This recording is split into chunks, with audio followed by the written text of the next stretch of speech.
Tulip Siddique নিজেকে British নাগরিক দাবি করলেও বাংলাদেশের নাগরিক ঘোষণা দিয়ে দেশের ট্যাক্স ফাইল খুলেছেন।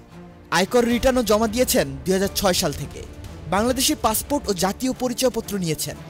গণভবন শাখায় সোনালী ব্যাংকে আছে সঞ্চয় হিসাব। টিউলিপকে নিয়ে একের পর এক চাঞ্চল্যকর তথ্য প্রকাশ করেছে এনবিআর। এনবিআর দেওয়া নথি সূত্রে জানা যায়, টিউলিপ সিদ্দিক বাংলাদেশের নাগরিক। নিজেকে নিবাসী ঘোষণা দিয়ে খুলেছেন ট্যাক্স ফাইল, জমাও দিয়েছেন আয়কর রিটার্ন।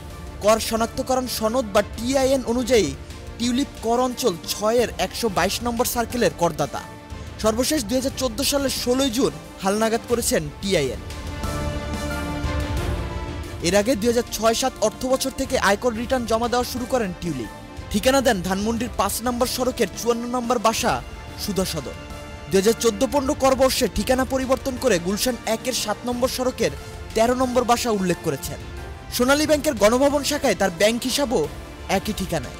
2009 থেকে 2015 সাল পর্যন্ত 60টি ব্যাংক স্টেটমেন্টে তার বিপুল অর্থ লেনদেনের তথ্য পায় এনবিআর।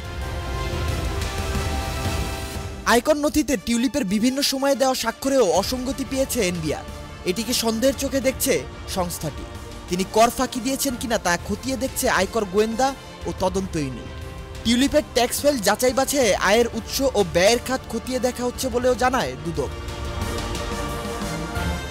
দুদক মহাপরিচালক মোহাম্মদ আক্তার হোসেন বলেন, তদন্তকারী কর্মকর্তাগণ এ সংক্রান্ত রেকর্ড জব্দ করেছেন এবং তারা এই রেকর্ড পর্যালোচনা করছেন।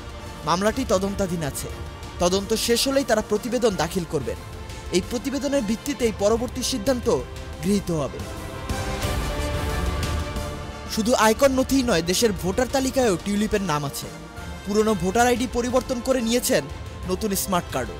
2011 সালের 3 জানুয়ারি পুরনোটি বাতিল করে টিউলিপ সিদ্দিকির নামে নতুন বাংলাদেশি পাসপোর্ট ইস্যু হয়। এখানেও ঠিকানা দেওয়া হয় সুধা সদর। দুদক জানায়, টিউলিপের আয়কর ফাইলের তথ্য যাচাই বাছাই চলছে। তদন্ত শেষে আইন অনুযায়ী ব্যবস্থা নেওয়া হবে। Hello Bangla news desk.